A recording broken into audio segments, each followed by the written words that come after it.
ये 10 स्टूडेंट्स के total marks हैं जो आपकी स्क्रीन पर आ रहे हैं। जो लोग चार्ट्स या एक्सेल यूज करते हैं, वो जानते हैं कि इस डेटा को दिखाने का सबसे आसान और सरल तरीका कॉलम चार्ट्स है। ये हमें इस डेटा को एक नज़र में तुरंत समझने में मदद करता है। अब हमें पता है कि किसने ज्यादा स्कोर किया और किसने कम। अभी ये सारे नंबर्स पॉजिटिव नंबर्स हैं। क्या हो अगर हमारे पास ऐसा डेटा हो जिसमें नेगेटिव नंबर्स भी मौजूद हो? अगर हम इस डेटा को प्लॉट करें यानी एक ग्राफ में रिप्रेजेंट करें जो इन्हीं स्टूडेंट्स या किसी और स्टूडेंट्स की रेटिंग्स हो, तो हम देखेंगे कि पॉजिटिव नंबर्स जीरो लाइन यानी बेस लाइन से ऊपर है, जबकि निगेटिव नंबर्स जीरो लाइन से नीचे है। हम ये भी जानते हैं कि पॉजिटिव नंबर्स नीचे से ऊपर की तरफ बढ़ते हैं, जबकि नेगेटिव नंबर्स ऊपर से नीचे की तरफ बढ़ते हैं।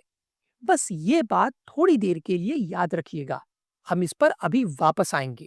एक और चार्ट होता है जो समय के साथ यानी over the course of time किसी खास नंबर के ट्रेंड, प्रोग्रेस या मूवमेंट को दिखाता है। मिसाल के तौर पर ये डेटा 12 महीनों में हुई सेल्स को दर्शाता है। इस ग्राफ की मदद से ये समझना हमारे लिए आसान है कि सेल्स एक जैसी यानी स्टैग्नेंट नहीं हो रही है, ना ही बढ़ रही है, ना ही घट रही है, बल्कि फ्लक्चुएट कर रही है, यानी कभी ज्यादा होती है तो कभी कम होती है।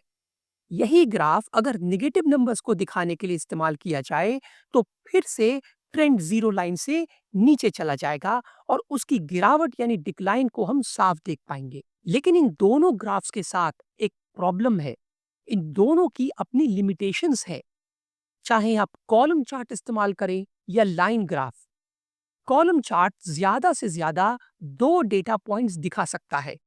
पहला ओपनिंग या स्टार्ट और दूसरा एंड यानी मैक्सिमम। वही लाइन ग्राफ और भी कम डेटा दिखाता है, ये सिर्फ आखिरी डेटा पॉइंट यानी एक डेटा पॉइंट मैक्सिमम ही दर्शाता है।